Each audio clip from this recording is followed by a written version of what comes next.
आजादी का अमृत महोत्सव धूमधाम से मनाया गया। स्वतंत्रता दिवस के मौके पर शहर के परपुरा स्थित कैम्ब्रिज स्कूल के प्रांगण में स्कूल के सचिव अरविंद कुमार ने झंडा तोलन का झंडे को सलामी दी। अमृत महोत्सव के मौके पर अरविंद कुमार ने सभी जिले वासियों को शुभकामनाएं देते हुए कहा कि महापुरुषों के बलिदान के कारण ही आज हम लोग स्वतंत्र भारत में आजाद आजादी की सांस ले रहे हैं। सभी लोगों से आग्रह करते हुए कहा कि भारत राष्ट्र को विकसित देश बनाने में सभी लोग अपने कर्तव्यों का निर्वहन पूरी ईमानदारी से करें। इस मौके पर बच्चों द्वारा सांस्कृतिक कार्यक्रम का भी आयोजन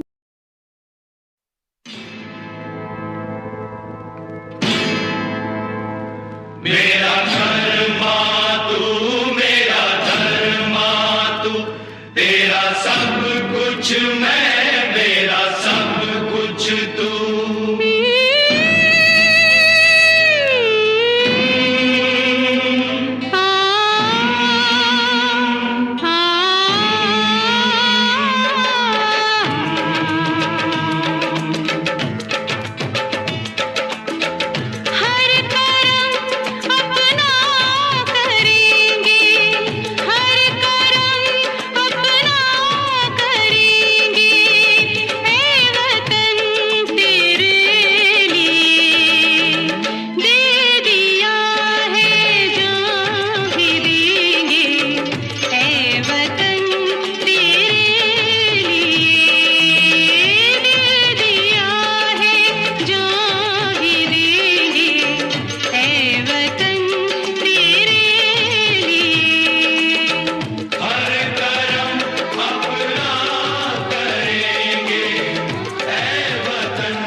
सारे स्टूडेंट ध्यान देंगे, फ्लैग अपना फ्लैग ऊपर रखेंगे।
इस शुभ अवसर पर सारा राष्ट्र, सारा देश एक अमृत महोत्सव के रूप में मना रहा है। ऐसे तो हर साल ये एक महान पर्व के रूप में मनाया जाता है, लेकिन यह एक इस साल 75वां स्वतंत्रता दिवस को अमृत महोत्सव के रूप में मनाया जा रहा है। और हम सभी कैम्ब्रिज स्कूल के सारे बच्चे, टीचर आज इस शुभ अवसर पर फ्लैग होस्टिंग कर रहे हैं। आज हमें उन स्वतंत्रता सेनानियों की याद दिलाती है जो अपना सर्वस्व न्यौछावर कर देश को आज़ादी करने में मदद किया है। आज का दिन हम उन स्वतंत्रता सेनानियों का नमन करते हैं जिन्होंने अपना जीवन न्यौछावर कर देश को आज़ाद कराया, उनको आज़ाद देश का नागरिक कहलाने का हक दिया। आज़ादी मतलब सभी लोग जानते हैं कि आज़ादी का अर्थ क्या है। हर लोग आज़ाद होना चाहता है। हमारा देश लगातार कई वर्षों तक, कई सौ साल से कभी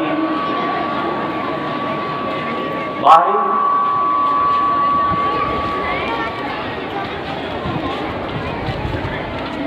कभी अंग्रेजों का गुलाम हुआ, कभी फ्रांस। सबसे पहले हिंदुस्तान में पहले सोने की चिड़िया कहा जाता है। तो जितना भी कंट्री था सबका एक ही ख्वाब था कि किसी तरह हिंदुस्तान पर कब्जा करो और यहाँ से जो खजाना है, सोने का खजाना है, उसको लूट कर अपने देश में लाओ। और इसी क्रम में कई सौ साल से यह देश जो पहले टुकड़े टुकड़े थे, छोटे छोटे राजाओं के रूप में थे, उन सभी राजाओं को परास्त कर गुलाम बनाया और लास्ट में अंग्रेज पूरे भारत को गुलाम बनाया। तो ये सिलसिला बहुत दिनों से चल रहा, कई युग से चल रहा था। और 75वां वर्ष पहले मेरा देश पूर्णतः स्वतंत्र हो गया, किसी का गुलाम नहीं रहा और हम सभी स्वतंत्र देश के नागरिक डाला। अब हम लोग इस देश को आगे बढ़ाने में सारे नागरिक जो हिंदुस्तानी कहलाते हैं, हिंदुस्तानी कहलाने का हक रखते हैं, तो हम सबों का कर्तव्य है कि अपने अपने काज को ईमानदारी से करें। चाहे वो किसान वर्ग हो, अगर किसान सही ढंग से खेती करता है मतलब वो देश के सारे लोग को भोजन देता है। अगर जो व्यवसाय है, व्यवसाय वर्ग के लोग हैं, अगर सही ढंग से व्यवसाय का काम करते हैं मतलब वो भी किसी न किसी रूप में अपनी देश की सेवा कर रहे हैं। सैनिक, जिसको हम लोग कहते हैं कि रात दिन देश के रक्षा में लगा हुआ है, हर दिन अपने परिवार को छोड़कर बॉर्डर पर है जहाँ की रात दिन गोलियाँ चलती है, वो सिर्फ वही देश की सेवा नहीं कर रहे हैं। देश की सेवा करना हर नागरिकों का कर्तव्य है। अगर वो डॉक्टर हैं तो सही ढंग से चिकित्सा में लगे, अगर वो इंजीनियर है तो अपना काम सही ढंग से करें। तो इस तरह से अगर देश का हर नागरिक अपना काम सही ढंग से करेगा तो देश निश्चित रूप से खुशहाल होगा, उन्नत होगा, हर परिवार देश का खुशहाल होगा, अब तभी देश खुशहाल कहा जाएगा। आज जो हमारा देश विकासशील देश कहलाता है, विकसित नहीं है। आज अगर हम कल्पना करते हैं तो अमेरिका से करते हैं, चाइना से करते हैं, रसा से करते हैं कि वो विकसित देश है, हम क्यों नहीं? अगर हम अपने कर्तव्य को ऑनेस्टली से निभाएं तो मेरा देश भी विकसित देश में कहलाएगा, ना कि विकासशील देश में। इसमें हम जहाँ पर हैं, हम लोगों का धर्म है शिक्षा देना, बच्चों को शिक्षा देना और सही ढंग से शिक्षित करना, उसमें सही संस्कार पैदा करना, सही संस्कार पैदा करना। सही संस्कार का मतलब ये नहीं है कि आप उसको सिर्फ किताब से ज्ञान दें, इसका मतलब ये है कि उसको आप सही ढंग से उसको कल्चर भी दें कि कैसे उसको रहना है, कैसे बैठना है, कैसे घर में क्या करना है। ये संस्कार बच्चों में पैदा करें और ये चीज़ सिर्फ शिक्षक ही दे सकते हैं। तो हम शिक्षक का सबसे बड़ा उत्तरदायित्व है कि ये जो बच्चे के देश के जो भविष्य है, देश का भविष्य क्या है, उसको सबसे पहले तो हम लोग शिक्षित करते हैं, स्कूल शिक्षित करता है। ये जो देश का जो भविष्य है वो इन सभी बच्चों का निर्भर करता है। तो हम शिक्षकों का सबसे पहला कर्तव्य है कि अपने काम को ईमानदारी से करें और बच्चे को सही शिक्षा दें और उसको सही संस्कार दें। यही हम लोगों का कर्तव्य है और यही हम लोग को देश के लिए जो सबसे पहला सबसे बड़ा उत्तरदायित्व भी है। जय हिंद, जय भारत।